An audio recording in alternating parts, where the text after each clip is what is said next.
Aujourd'hui, je voudrais parler de la différence entre la paix avec un P minuscule et la paix avec un P majuscule. Si vous me connaissez, si vous me suivez depuis un moment, vous savez que ces minuscules et ces majuscules sont importantes pour moi, à savoir qu'elles peuvent du coup faire la différence entre une notion finalement qui va faire que l'une ou l'autre des personnes ne va pas parler de la même chose en employant pourtant le même mot. Et pas parce qu'il s'agit ici de synonymes, tout bêtement, mais tout simplement parce que ça dépend depuis quel endroit on utilise ce mot. Et quand ce mot est utilisé depuis une partie égotique de nous, c'est l'endroit où on va lui mettre une minuscule. Et quand on va être sur toute la valeur réelle de la notion de ce mot, on va lui mettre la majuscule. Et ici, on va parler de la paix, justement. La paix de l'ego n'est pas la paix de l'âme. Et pour exemple, ici, je voudrais vous partager ce témoignage d'un de mes clients qui, alors qu'on arrive sur un point central qui va justement être l'origine, le bouton sur lequel on va appuyer pour pouvoir amener les résultats qu'il veut voir arriver dans sa vie et pour lesquels il s'échine dans tous les sens, sans résultat jusqu'à présent. À ce moment-là, vient parler ce personnage qui va peut-être vous parler à vous aussi, qui dit « Bon, j'espère que ça va bien se passer parce que moi j'en ai marre des vagues émotionnelles, je veux la paix, je veux la sérénité. » Et c'est là que ça devient intéressant. Déjà parce que s'il a ça ici pour lui, ça veut aussi dire que si par exemple sa femme, ses filles, ses collègues, ses amis ont besoin, eux, de faire des vagues, parce qu'elles auront besoin de lui dire « ça, quand tu fais ça, ça me va pas, quand tu dis ça, ça me convient pas, j'ai besoin de ci, de ça », et que ça peut créer du coup des vagues, ce qu'on appelle ici des vagues, ça peut être aussi vu comme des conflits pour certaines personnes. Alors si c'est pas permis, les autres vont pas pouvoir écouter leurs besoins, vont pas pouvoir garder leur alignement et vont devoir se perdre, se déstructurer pour pouvoir rester dans la relation avec lui. Donc déjà, c'est super précieux de voir ça. Ensuite, de lui à lui-même, c'est extrêmement précieux aussi. Parce qu'il y a une partie de lui qui est prête à tout, là, qui est prête vraiment à se donner, à prendre des rendez-vous, à essayer de bouger pour comprendre, pour aller mieux. Et une autre partie de lui, quand ça arrive, vient saboter, vient dire « Non, stop, faut pas que ça aille plus loin que ça. Parce que si ça va plus loin que ça, moi, je suis pas d'accord. » Et ça, c'est quelque chose qui bloque toujours, quand on est dans la manifestation. Quand on a envie de manifester quelque chose dans notre vie, on va forcément à un moment donné se trouver freiné par ce que moi j'appelle les plafonds de verre. On donne toute l'énergie, on donne tout pour aller vers cet objectif qu'on voit là à travers le plafond. C'est ça, c'est là que je veux aller. On y va. Et à un moment donné, ça vient toucher quelque chose. Ouh là là, quelque chose qui semble effrayant, qui va vraiment nous inquiéter. Et du coup, à ce moment-là, on a toutes nos protections qui reviennent en disant « Oui, mais non, il ne faudrait quand même pas que ça soit trop comme ci, comme ça. » Ok, donc on veut ça, mais on n'accepte pas du tout les chemins que ça doit prendre pour y aller. Donc souvent, on dit « On veut ça et on veut que je veux ça et je veux l'avoir comme ça. » Sauf que ce qu'on a oublié ici, c'est que ce n'est pas nous, le bon Dieu. Ce n'est pas nous qui allons décider par quel biais ces choses-là que je vois dans mon viseur et que j'ai envie d'atteindre vont nous arriver. La seule chose que je peux faire, c'est juste me dire c'est ça que je veux, c'est cette direction-là que je veux prendre, c'est là que je veux aller. Et à chaque fois que je vais émettre cette intention, cette vibration, où le vivant finalement va prendre plus d'intensité, comme s'il y avait le pouls de mon vivant qui se mettait à s'intensifier pour dire j'en ai marre, je me sens étriquée, je suis enfermée dans un espèce de moule bien trop petit, laissez-moi circuler, laissez-moi vivre, laissez-moi être qui je suis. Donc je vais entendre cet appel et je vais émettre une vibration, ça va faire oui, c'est ça que je veux, bam, je vais émettre cette vibration-là. Donc l'univers va venir m'amener tout ce qu'il faut sur ma route parce qu'il entend mon appel, il va vouloir que ce soit ça qui m'arrive. Parce que l'univers, il est de mon côté, l'univers, Dieu, appelez ça comme vous voulez, il veut cette abondance pour moi, je suis un être d'abondance à la base. Et c'est intéressant de voir comme ici, finalement, l'abondance, pour moi, c'est comme de l'eau qui va passer dans le tuyau. Et c'est intéressant de voir comment ici, le statu quo de non, moi je veux de la sérénité, va finalement faire comme l'effet d'un cerclage sur le tuyau. Comme si j'allais serrer le goulot et je m'étrangle moi-même en fait. C'est moi-même qui empêche l'eau de circuler, l'abondance d'arriver. Par le vouloir absolument ce statu quo, cette sérénité, ces noms vagues qui sont associés chez moi à la peur de la solitude, à la peur de l'abandon, à la peur de la souffrance, à la peur de la peur de. Ici, l'univers vient vous servir vos plus grandes peurs. Parce que les choses sont bien faites. En tous les cas, moi, c'est ce que j'ai noté, c'est que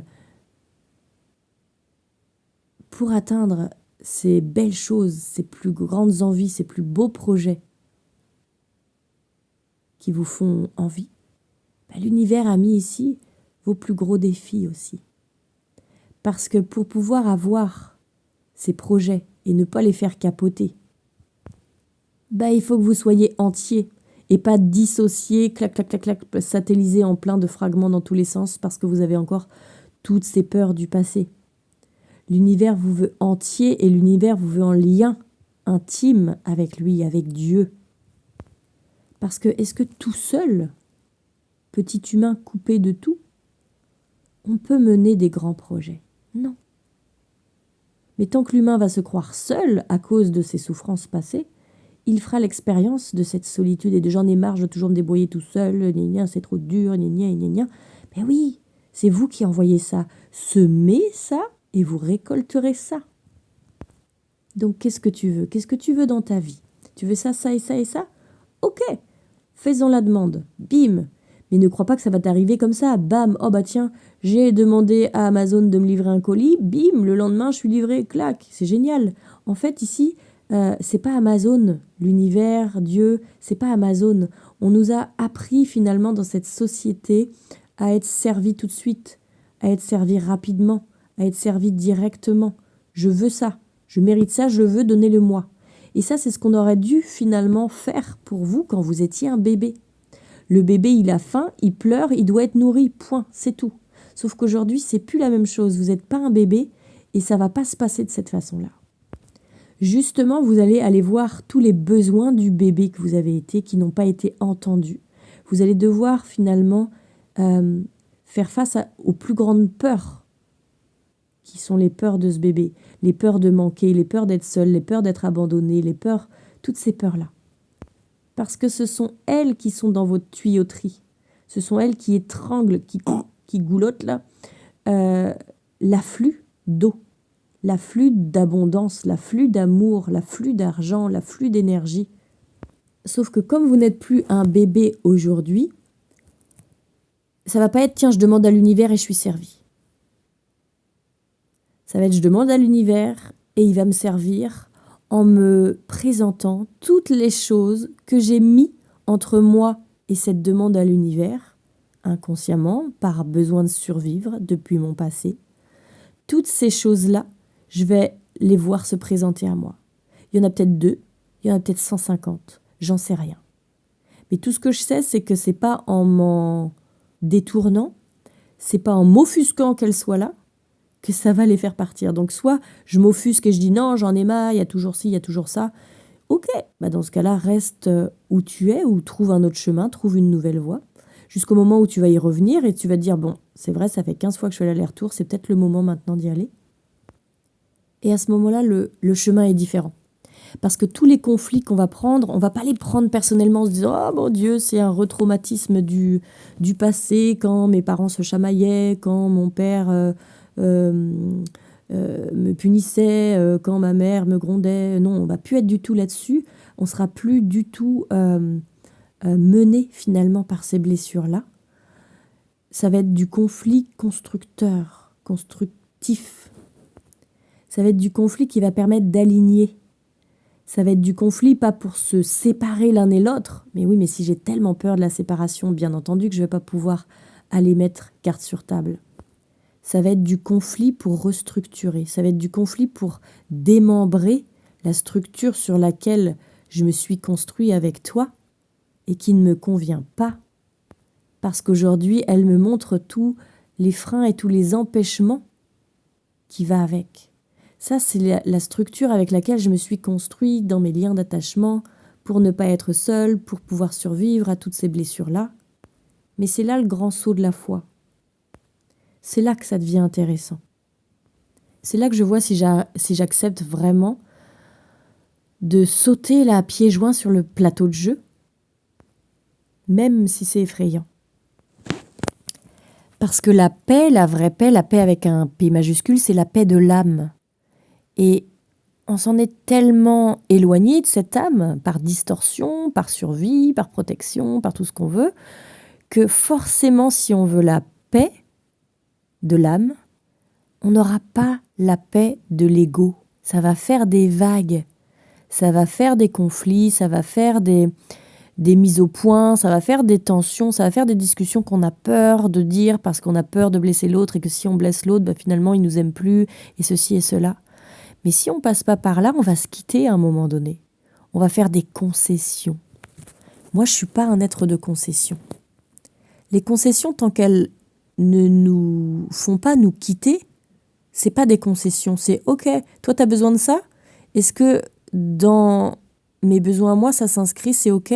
Ouais, OK, toi, tu as besoin de ça? OK, je vais changer du coup ma façon de relationner avec toi parce que si tu as besoin de ça, ça et ça, je peux te le donner sans te désaligner. Donc, c'est OK. Ça, c'est une vraie concession, on va dire. Mais la concession de faut se sacrifier un peu, faut ci, faut ça, faut se perdre ici, faut pas écouter sa vérité ici pour pouvoir garder l'autre à tout prix. Non. Ou alors, si c'est ça, faut pas se plaindre finalement du reste qui va dans le même sens en fait, qui est le même écho que ce que je suis en train de faire là, c'est de me sacrifier, c'est de pas m'écouter, c'est de pas me faire passer en premier. Donc forcément, dans les autres domaines de ma vie, ça va arriver aussi. Parce que cette tuyauterie, c'est la même. C'est la même pour tout. Il n'y a pas une tuyauterie argent, une tuyauterie santé, une tuyauterie amour, une tuyauterie profession, une tuyauterie projet perso. C'est la tuyauterie. C'est moi la tuyauterie. C'est moi le canal entre terre et ciel. C'est moi qui reçois l'abondance ou qui reçois le manque. Donc si j'accepte de me faire manquer, de me quitter, de me rendre affamée parce que j'ai tellement peur de perdre l'autre, alors c'est ce que je vais récolter dans d'autres domaines aussi. J'ai tellement peur d'être abandonnée que je m'abandonne moi-même. Ça, c'est valable pour le bébé. C'est le bébé qui n'a pas eu d'autre stratégie pour survivre que celle-ci. Mais aujourd'hui, à l'âge adulte, on nous dit « hop, hop, hop, c'est terminé tout ça. Maintenant, t'as le choix. » Donc si tu veux pas être abandonné à l'extérieur, commence par aller voir tous ces endroits où tu t'abandonnes à l'intérieur. Donc à tous ceux et à toutes celles qui voudraient la paix, posez-vous la question de quelle paix vous avez envie.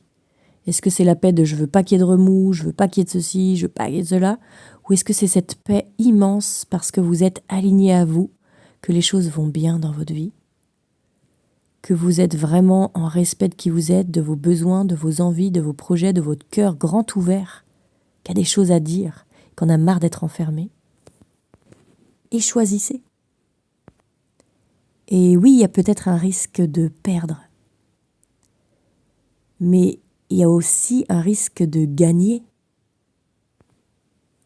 Et en termes d'alignement, on ne peut que gagner. Peut-être il y a des pertes sur le chemin. Mais ces pertes-là, c'est pas... On s'y attache, on s'y identifie parce qu'on est encore trop dans la souffrance de ce petit qu'on a été. Mais si vous avez été vous faire accompagner, si vous avez libéré des choses, si vous avez guéri des choses, vous allez voir que cette perte, vous n'allez pas mal la prendre. Elle va pas mal, elle va pas vous faire aussi mal. Elle fait pas aussi peur, elle n'est pas aussi grande que celle du bébé que vous avez été. Par contre, parce qu'en fait, vous n'avez plus justement ce bagage cristallisé du petit qui a failli mourir, qui s'est dit que s'il était abandonné, il allait en crever, tout simplement. Vous l'avez plus parce que vous vous êtes fait accompagner là-dessus. Par contre, vous avez encore l'automatisme, je dirais, de la protection. ce que vous avez déjà fait, ce chemin que vous avez parcouru, le même chemin, le même cycle durant des années, des décennies, celui qui vous a permis de vous protéger justement, il est encore là. Il y a cette espèce d'automatisme qui est à combattre et à voir et à se dire « Ah ok, ici alors en fait, quand je dis pas ça ou quand je fais ça ou quand je fais pas ça ou quand je dis pas ça, c'est parce que j'ai peur de perdre, c'est parce que j'ai peur du conflit, c'est parce que j'ai peur de ça. Ok, ok. Est-ce qu'il y a encore une charge émotionnelle ? Est-ce que quand je me centre là-dessus, il y a encore une charge ? Ok, dans ce cas, je m'occupe de cette charge-là.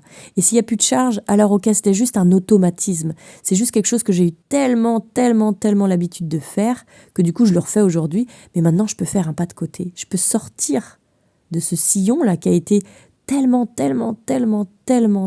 emprunté, qui s'est creusé, et que du coup, j'ai l'habitude de tomber dedans de « Ah bah non, moi je veux de la paix. Ah bah non, moi je veux du statu quo. » Mais non, en fait, c'est pas vrai. Ok, là je me sens prêt. Aujourd'hui, je veux bien.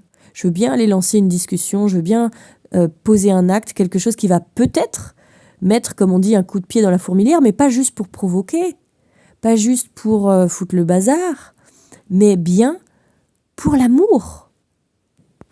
Est-ce qu'il vaut mieux un statu quo, une fausse paix déguisée au nom de la peur ? Ou est-ce qu'il vaut mieux un coup de pied dans la fourmilière au nom de l'amour ? Essayez de sentir à l'intérieur de vous comment ça fait. Où est l'ouverture chez vous ? Et faire entendre sa voix, c'est pas forcément crier, c'est pas forcément taper du poing sur la table, c'est pas agresser l'autre. Quand j'exprime mes besoins, quand j'ai cette discussion qui peut peut-être mettre du conflit ou activer l'autre, ça dépend depuis quel endroit en moi je vais la mener. Mais plus je vais attendre, plus je vais être poussé dans mes retranchements, plus je vais prendre sur moi pour ce fichu statu quo et cette fichue fausse paix, plus le moment où ça va sortir, bam, ce ne sera pas aligné. Et je vais rentrer dans l'autre et je vais lui voler dans les plumes et ça va être activant pour l'autre et ça va être délicat.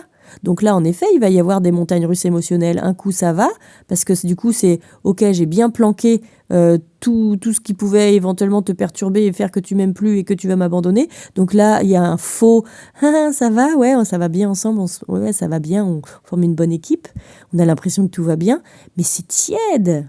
C'est... Le mot qui me vient, c'est que c'est médiocre. Pas dans le sens... vraiment dans le sens premier du terme. Et c'est inauthentique. Et comme forcément ici, je ne vais pas trouver cette authenticité qui me nourrit, ce véritable amour finalement, mais qu'est-ce qui va se passer ? Je vais de plus en plus me renfrogner, il y a toutes les choses que je vois qui vont pas, qui vont me sauter au visage, et puis au bout d'un moment, je vais agresser l'autre. Mais c'est obligé.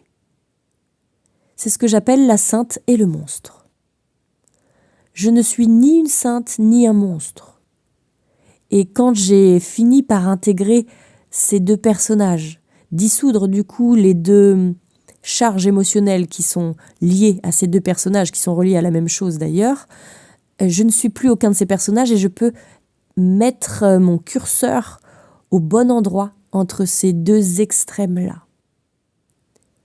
Et du coup, quand je le fais, dès maintenant, si c'est une décision que je prends, et que je veux arrêter ce statu quo à la noix, là, qui sert à rien, parce qu'il va amener forcément derrière la vague émotionnelle, les allers-retours, mais c'est obligé. Je vais faire que du on-off, en fait. Quand j'accepte maintenant de quitter ce statu quo et cette fausse paix, j'ai encore suffisamment d'énergie, je ne suis pas suffisamment irritée, aigrie, je ne suis pas dans la partie dark de mon cycle, je ne suis pas dans le monstre qui s'apprête à sortir et à te sauter au visage. Alors à ce moment-là, je peux prendre mon énergie, non pas pour entretenir le statu quo, mais pour poser la discussion avec intelligence. Et de dire, de me dire, de m'exprimer, de faire entendre ma voix, mon chakra de la gorge. J'insiste parce que je vais faire entendre cet audio au client qui m'inspire de ce témoignage-là. Et il a besoin justement au niveau de la gorge de s'exprimer. Donc c'est pour ça que je me permettais d'insister. Et à ce moment-là, je peux très bien dire j'ai besoin de discuter. Et en fait, ça me met vraiment en insécurité parce qu'il y a des choses que j'ai envie de te dire Et en même temps, je sens à l'intérieur de moi cette part qui a tellement peur, qui dit non, non, tu peux pas lui dire ça parce que peut-être elle va mal le prendre. Et si elle le prend mal, peut-être elle va me crier, peut-être elle va vouloir me laisser, peut-être. Et donc en fait, il y a toutes les peurs du petit enfant que j'ai été ici.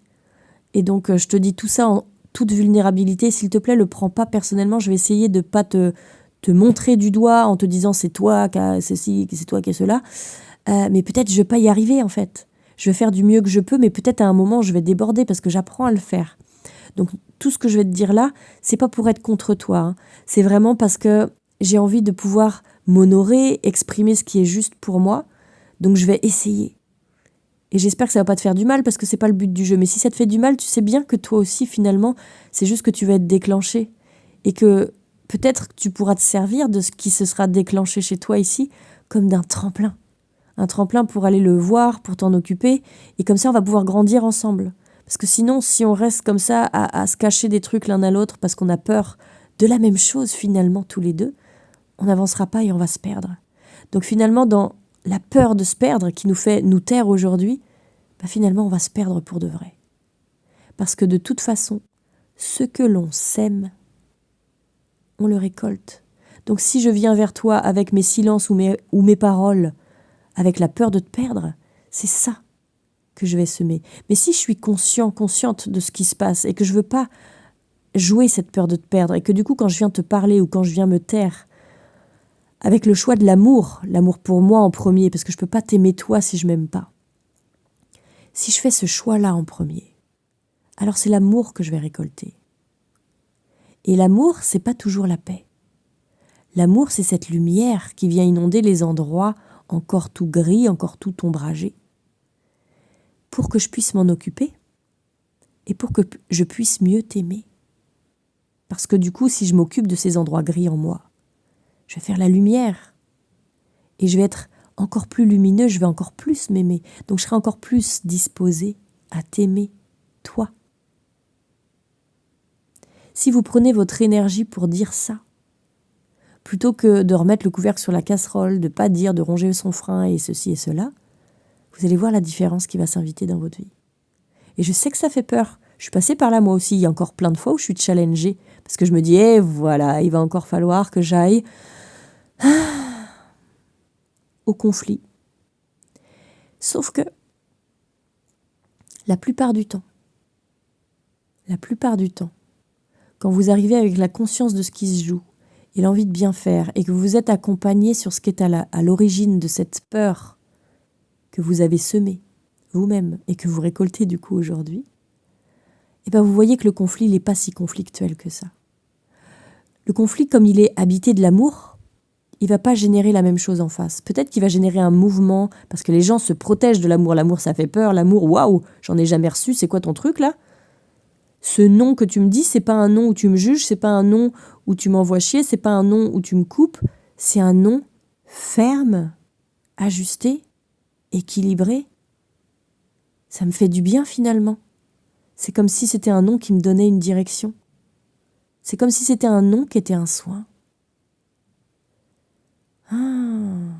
On n'est plus dans le non qui est la coercition, la manipulation, la domination. On est dans un non d'amour. Alors soit en effet l'autre va faire des vagues, mais c'est pas grave. Vous savez très bien que vous n'avez pas voulu lui faire du mal. Et l'autre va se débrouiller avec ce qui lui appartient. Ou soit c'est un non qui va faire que la discussion va s'ouvrir. Parce que si je ne parle pas à l'autre depuis mon ego, je vais générer une réponse de l'autre qui ne va pas être habitée 100% par son ego. Si je suis là dans mes protections, dans mes petits j'en ai marre, forcément que quand je vais aller dire ça à l'autre, oui j'en ai marre parce que l'autre va se sentir visé et l'autre va répondre avec son ego. Tant qu'il n'y a pas cette conscience suffisante, ça va être ego versus ego. Mais si je prends le temps, tant que je ne suis pas encore vraiment enclenchée dans mon ego, et si je prends mon énergie pour essayer de parler depuis mon cœur, et mon cœur c'est de la vulnérabilité, c'est pas de la protection, c'est être ouvert. Le cœur ouvert, c'est être hautement vulnérable. Et c'est là que j'aime bien dire, en citant quelqu'un que je connais, vulnérable et puissant à la fois.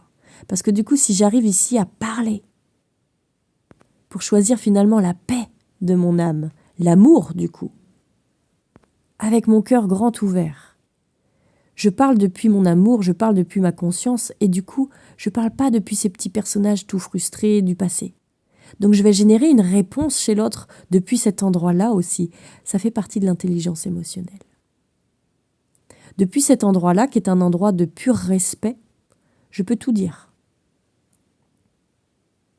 Et pour ça, il faut oser y aller.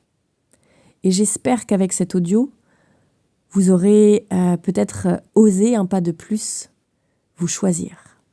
À bientôt.